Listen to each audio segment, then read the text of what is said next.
آج ویو 360 میں IMF کے قرض سے پاکستان کے کتنے مسائل حل ہوں گے؟ طالبان کا افغانستان پر حملے کے لیے پاکستان پر امریکہ کو اپنی فضائی حدود استعمال کرنے کی اجازت دینے کا الزام تعلقات پر کیسے اثر انداز ہوگا؟ احمد الظواہری کی ہلاکت کے حوالے سے تاحال تحقیقات جاری ہیں، لیکن طالبان کو اس واقعے کا کوئی علم نہیں تھا۔ اور امریکہ میں مہنگائی 40 سال کی بلند ترین سطح پر، نیو یارک میں کھانے کے ٹھیلوں پر بھی کھانا مہنگا۔ آپ جو بھی چیزیں خریدتے ہیں اور کھاتے ہیں وہ تمام کشتیوں، ٹرکوں اور ٹرینوں کے ایک سلسلے کے ذریعے آپ تک پہنچتی ہیں، وہ جادوئی طور پر باورچی خانے میں نہیں پہنچ جاتی۔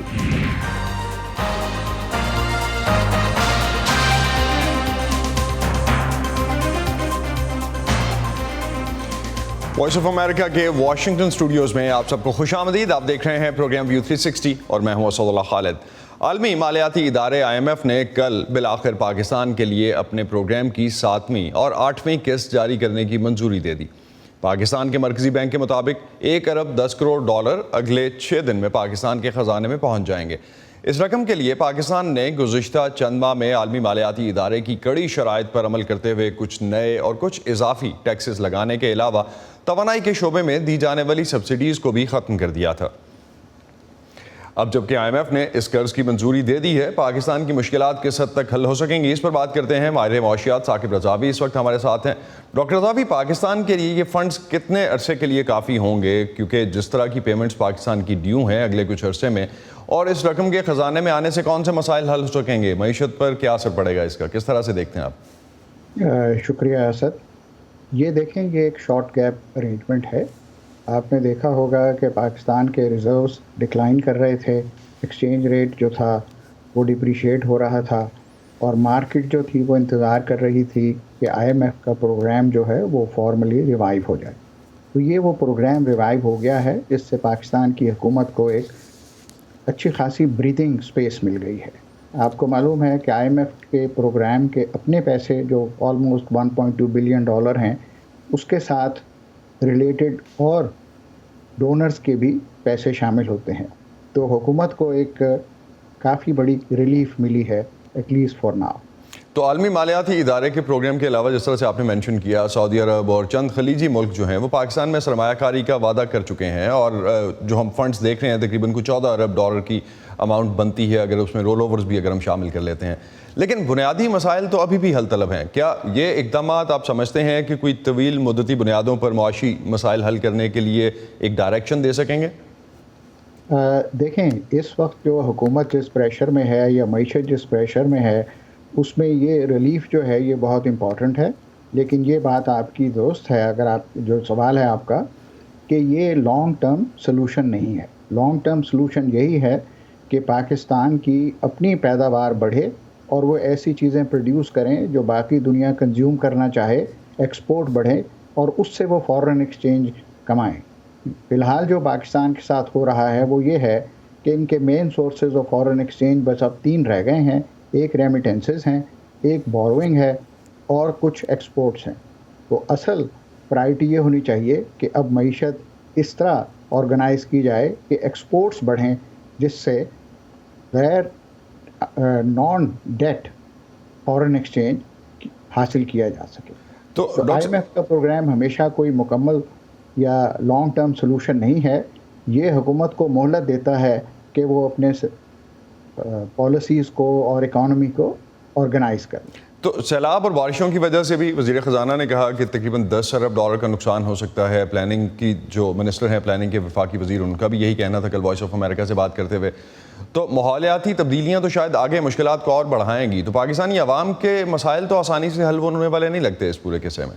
یہ آپ کی بات درست ہے کہ یہ جو ایک بہت ان ایکسپیکٹڈ ایکسٹرنل ایونٹ ہوا ہے فلڈ کا، یہ کافی معیشت پہ پریشر ڈالے گا، اور حکومت کو اپنی پالیسیز اس طرح آرگنائز کرنی پڑیں گی کہ وہ IMF کے پروگرام کو بھی میٹ کر سکیں اور ساتھ ساتھ ریسکیو اور ریہیبلیٹیشن بھی کر سکیں۔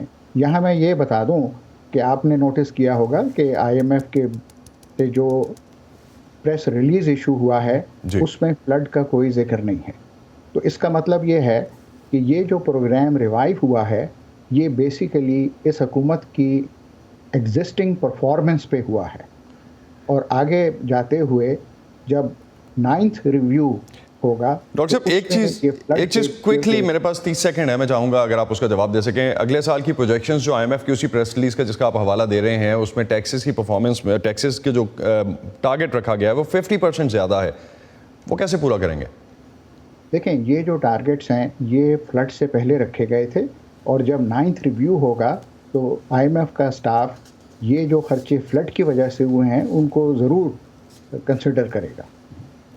بہت شکریہ ڈاکٹر ذاکر بزاوی. آپ ہم سے بات کر رہے تھے پاکستان کے اوور آل جو سچویشن اس وقت IMF کے حوالے سے تھی، اور جس طرح سے آگے سے اب ہم فائنلی دیکھا کہ $1.1 بلین کے فنڈز جو ہیں وہ پاکستان کو ایشو کر دیے گئے. اور اب بات کرتے ہیں کچھ علاقائی امور کی. پاکستان نے افغان طالبان کے اس بیان کو مسترد کر دیا ہے جس میں الزام لگایا گیا تھا کہ کابل میں حملے کے لیے امریکی ڈرون نے پاکستان کی فضائی حدود استعمال کی تھی.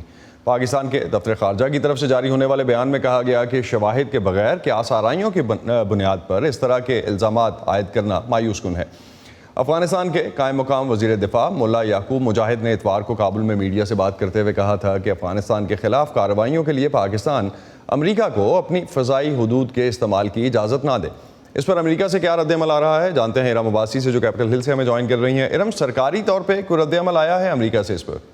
جی اسد، جب میں نے US اسٹیٹ ڈپارٹمنٹ کے سامنے یہ سوال رکھا تو ان کے جو ترجمان ہیں نیڈ پرائس، ان کی طرف سے یہ جواب آیا کہ صدر بائیڈن یہ پہلے ہی کہہ چکے ہیں کہ وہ دوبارہ انتہا پسندی کو سر اٹھانے نہیں دیں گے، چاہے وہ افغانستان ہو یا دنیا میں کوئی بھی ملک ہو، کوئی بھی خطہ ہو. ساتھ ہی ساتھ انہوں نے یہ بھی کہا اپنے جواب میں کہ انتہا پسندی کے خلاف جو جنگ ہے وہ ایک عالمی جنگ ہے، اور اس جنگ میں جو بھی ان کے پارٹنرز ہیں، جو بھی ان کے اتحادی ہیں ملک بھر میں، وہ ان کے ساتھ مل کر انتہا پسندی سے نمٹنے کے لیے کام کرتے رہیں گے. تو امریکی میڈیا اور واشنگٹن میں ماہرین کی طرف سے اس پہ کوئی رد عمل آیا ہے؟ اور پاکستان میں چونکہ سیلاب کی بھی صورتحال ہے تو کس طرح سے واشنگٹن میں لوگ دیکھ رہے ہیں اس کو؟ اسد، اس ایمن الظواہری کی ڈرون حملے میں ہلاکت کو لگ بھگ 1 ماہ ہونے کو ہے، اور اس وقت جو ایک اہم خبر امریکی میڈیا میں آپ کو نظر آتی ہے وہ ہے پاکستان میں سیلاب سے جو تباہ کاری جاری ہے، جو لوگوں کو نقصان پہنچ رہا ہے، کس طرح سے ان کی مدد کی جائے. تو جتنے بھی بڑے یہاں پہ میڈیا چینلز ہیں ان کو اگر دیکھا جائے کل کی ان کی کوریج کو، تو ایک بڑی خبر سیلاب رہی. لیکن ہم یہ جانتے ہیں، بلکہ یہاں میں یہ بھی بتاتی چلوں کہ US سینیٹر جم رچ نے ٹویٹ کیا کہ وہ بہت اداس ہیں یہ حال دیکھ کر پاکستانیوں کا. ساتھ ہی ساتھ اسٹیٹ ڈپارٹمنٹ کے کاؤنسلر نے یہ کہا کہ انہوں نے یہاں جو پاکستان کے سفیر ہیں مسعود خان، ان سے بات کی اور ان کے ساتھ اظہار یکجہتی کی، اور یہ بھی کہا کہ امریکہ جو ہے متاثرین کی مدد کرے گا. جہاں تک آپ نے رد عمل کی بات کی، تو جب ایمن الظواہری کی ڈرون حملے میں ہلاکت ہوئی تھی تو اس وقت US secretary of state Anthony Blinken نے بھی یہ کہا تھا کہ یہ جو ہے دوحہ میں جو طالبان کے ساتھ معاہدہ ہوا تھا، ایگریمنٹ ہوا تھا، جس کے بعد امریکی فوجوں کا انخلاء ممکن ہوا تھا، یہ اس کی خلاف ورزی ہے، کیونکہ ظواہری جو ہے وہ افغانستان میں ان کو ہوسٹ کیا جا رہا تھا اور پناہ دی جا رہی تھی. بہت شکریہ ارم عباسی. آپ ہمیں اپڈیٹ کر رہی تھیں اس حوالے سے کہ امریکی حکومت اور دارالحکومت میں خاص طور پہ اس پہ کیا رد عمل ہے. طالبان کے افغانستان میں حکومت کا 1 سال پورا ہونے پر وائس آف امریکہ کے نظر الاسلام نے طالبان کے ترجمان ذبیح اللہ مجاہد سے بات کی تھی. طالبان کے رہنما کا کہنا تھا کہ ان کے دور میں امن و امان کی صورتحال بہتر ہوئی ہے اور داعش ان کے لیے کوئی بڑا چیلنج نہیں ہے. داعش کے خلاف ہماری کارروائیاں جاری ہیں.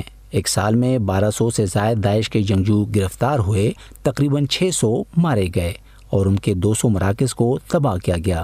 وہ اب بہت کمزور ہو گئے ہیں، اسی لیے کبھی گرین بیلٹ پر تو کبھی کسی ریڈی میں بارودی مواد نصب کر کے دھماکے کرتے ہیں. یہ ان کی کمزوری ہے کیونکہ اب ان کی رسائی دیگر اہم مقامات تک نہیں ہے. ہم کارروائیاں کر رہے ہیں اور بہت جلد افغانستان سے ان کا خاتمہ ممکن ہوگا. بل یہ مشکل خدا ہو. داعش چیلنج تو ضرور ہے لیکن کوئی بہت بڑی رکاوٹ نہیں. کوئی علاقہ ان کے کنٹرول میں نہیں ہے اور وہ چھپ کر وار کرتے ہیں. یہ خدا موضوع تر تحقیق لاندے د اسلامی امارت دی باندې خبر نہ ہو د قضیہ باندې. ایمن الظواہری کی ہلاکت کے حوالے سے تاحال تحقیقات جاری ہیں لیکن طالبان کو اس واقعے کا کوئی علم نہیں تھا. تحقیقات کے بعد ہی کوئی نتیجہ اخذ کیا جا سکتا ہے. ایمن الظواہری کی ہلاکت کی ابتدائی معلومات میں راکٹ جہاں بھی لگا اس نے اپنے ہدف کا مکمل خاتمہ کیا. وہاں کچھ بھی موجود نہیں. مزید تحقیقات ہو رہی ہیں جس کے بعد صورتحال واضح ہو جائے گی. تاحال ہم اسے ایک دعویٰ ہی سمجھ رہے ہیں. ولې دا خو ضروري دی چې په رسمیت ومنل شو، خو زموږ سره اوس هم نړیوال تعامل رسمي ده. یہ ضروری ہے کہ عالمی برادری ہمیں تسلیم کرے کیونکہ ابھی ہمارے روابط دنیا کے ساتھ محض رسمی ہیں. جن ملکوں کے تحفظات ہیں انہیں چاہیے کہ وہ ہمارے ساتھ بات چیت کریں تاکہ افغانستان دوبارہ سے دیگر مسائل کے ساتھ اقتصادی مشکلات کا شکار نہ ہو جو مستقبل میں کہیں خانہ جنگی کا سبب نہ بن جائے. ہمیں تسلیم نہ کرنا کسی کے بھی مفاد میں نہیں ہے.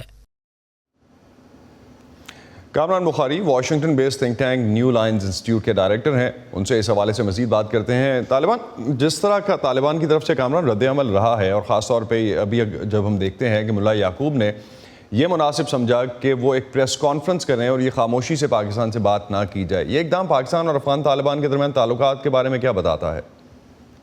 دیکھیں، یہ تو وہی چیز کی عکاسی ہو رہی ہے جس کو ہم بڑے عرصے سے دیکھتے آ رہے ہیں کہ ریالٹی ہے طالبان جو ہیں وہ پاکستان کے ایلائز نہیں ہیں. پراکسیز ضرور تھے لیکن پاکستان کے ایلائز نہیں ہیں، کیونکہ جب اب وہ حکومت میں آ چکے ہیں، پاکستان کی جب تک ان کو ضرورت تھی ان کے ساتھ وہ مطلب ایک طرح سے پیش آتے تھے. اب وہ نہیں آئیں گے کیونکہ ان کے مفادات اور پاکستان کے مفادات جو ہے وہ جدا ہیں.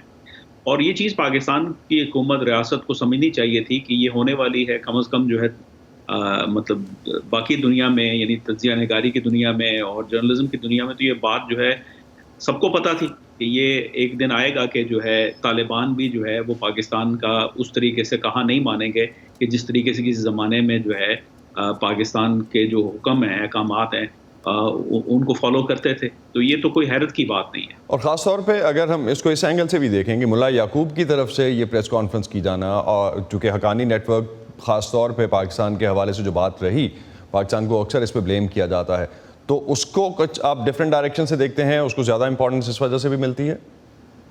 نہیں، میں سمجھتا ہوں مجموعی طور پہ دیکھیں الٹیمیٹلی کچھ فیکشنز ہوتے ہیں جن کے تعلقات پاکستان کے ساتھ زیادہ گہرے ہوتے ہیں، جس میں حقانی فیکشن کا جو ہے نا نام جو ہے وہ سر فہرست ہے. لیکن الٹیمیٹلی جو ہے کوئی بھی بیہولڈن نہیں ہے. اور اب جب کہ پاکستانی ریاست بہت کمزور ہو چکی ہے تو طالبان جو ہیں کو اس طرح کی کوئی مجبوری نہیں ہے کہ وہ پاکستان کے ساتھ ہر بات پہ اتفاق کریں. اور یہ تو جو ہے ایک ایسا ایشو ہے کہ جس میں افغان طالبان جو ہیں وہ امریکہ کے ساتھ ایک خاص قسم کے تعلقات ڈیولپ کرنا چاہتے ہیں. آپ نے جو ابھی انٹرویو سیگمنٹ دکھایا اس میں ذبیح اللہ مجاہد نے اوپنلی کہا کہ وہ اپنا انٹرنیشنل کمیونٹی بالخصوص مغربی دنیا کے ساتھ تعلقات کے خواہاں ہیں. تو اپنا وہ پاکستان جو امپیریٹیوز ہیں امریکہ کو لے کے وہ علیحدہ ہیں. تو میں نہیں سمجھتا کہ یہ چیز جو ہے کوئی درست ہونے والی ہے یا کوئی بات چیت کے ذریعے اس کو حل کیا جا سکتا ہے. یہ ایک پرماننٹ کنڈیشن ہے. اب طالبان کا کامران پھر یہ الزام کہ ڈرون پاکستان کی طرف سے آیا تھا، if we get back to the same discussion, Pakistan کی فضائی حدود استعمال ہوئی ہیں، تو پاکستان اس سے پہلے انکار کر چکا ہے امریکہ کو کسی بھی قسم کے اڈے دینے سے. تو ڈرون کا پاکستان کی زمین پر قائم کسی تنصیب سے اڑنا یا پاکستان کی فضائی حدود سے گزرنا، دونوں میں کتنا فرق ہے؟ دیکھیے یہ تو ٹیکنیکل ایشو ہے نا کہ آپ ڈپینڈ کرتا ہے کہ آپ کے بیسنگ کہاں پر ہے اور پھر کون سا راؤٹ آپ لیں گے. تو وہ جو ہے وہ ڈٹرمن کرتا ہے کہ کون سی فضائی حدود جو ہے اس کو آپ پار کر کے تو ٹارگٹ کو اسٹرائک کریں گے. تو یہ تو ٹیکنیکل ایشو ہے. الٹیمیٹلی بات یہ ہے کہ کچھ تعلقات پاکستان کے امریکہ کے ساتھ ہیں اوورٹ اینڈ کوورٹ، اور کچھ جو ہے تعلقات طالبان کے ہیں امریکہ کے ساتھ. وہ دونوں ایک چیزیں نہیں ہیں. طالبان کو امریکہ ایک طرح سے دیکھتا ہے، پاکستان کو دوسری طریقے سے دیکھتا ہے، اور جو ہے دونوں ملک جو ہیں وہ اپنے اپنے مفادات کو پرسو کر رہے ہیں. لیکن ایشو یہ ہے کہ جو ہم اسیوم کر لیتے ہیں کہ اب اگر طالبان جو ہیں وہ اس طریقے سے جو ہے پاکستان کے مخالف حکمران جماعت نہیں ہے، میں سمجھتا ہوں وہ مفروضہ جو ہے وہ انٹائرلی فالس ہے.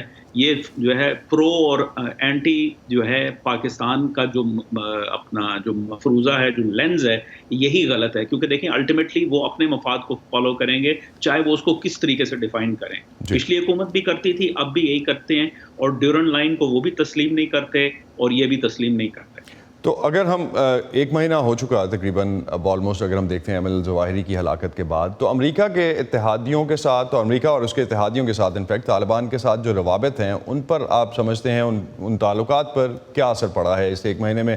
کس طرح سے ہم اس کو ڈم ڈاؤن کر سکتے ہیں؟ آئی تھنک کہ جو ہے امریکہ کے اندر اور مغربی دنیا، مجموعی طور پہ بین الاقوامی دنیا کے اندر یہ بات کھل کر جو ہے سامنے آ چکی ہے کہ طالبان جو ہیں وہ نے جو وعدے کیے تھے کہ جی اب ہم القاعدہ کو پناہ نہیں دیں گے، اس کو پناہ نہیں دیں گے. دیکھیں جو طالبان کا جو دشمن ہے ظاہر ہے اس کو وہ پناہ نہیں دیں گے، ٹھیک ہے. باقی جتنے وہ بھی ان کے تعلقات ہیں انٹرنیشنل جہادسٹ موومنٹ کے اندر، چاہے وہ القاعدہ کے ساتھ ہیں، چاہے سینٹرل ایشین ملیٹنٹس کے ساتھ ہیں، چاہے ویگر ملیٹنٹس کے ساتھ ہیں، جس کے ساتھ بھی ہیں، وہ گیو اپ نہیں کریں گے، کیونکہ جو ہے وہ ایک دیرینہ تعلقات ہیں. اس کو گیو اپ کرنے سے طالبان کا خود نقصان ہوگا. وہ تو طالبان اپنا جو ہے وہ بیسیکلی اپنے انٹرسٹ کی بیس پہ آگے فیصلہ کرتے دکھائی دیں گے. بہت شکریہ کامران بخاری، آپ ہم سے اس حوالے سے بات کر رہے تھے. اور اب بات کرتے ہیں پاکستان میں جو قدرتی آفت اس وقت سیلاب سے پاکستان نمٹ رہا ہے. قدرتی آفات سے نمٹنے کے ذمہ دار ادارے NDMA کے مطابق ملک کے 72 اضلاع کو سیلابی صورتحال کا سامنا ہے. اقوام متحدہ اور پاکستان نے سیلاب سے ہونے والی تباہی میں ریلیف کے لیے دنیا سے $16 کروڑ کی فلیش ایڈ یا فوری امداد کی اپیل جاری کی ہے. اس سیلاب سے اب تک 20 لاکھ ایکڑ اراضی اور 3 کروڑ سے زائد افراد متاثر ہو چکے.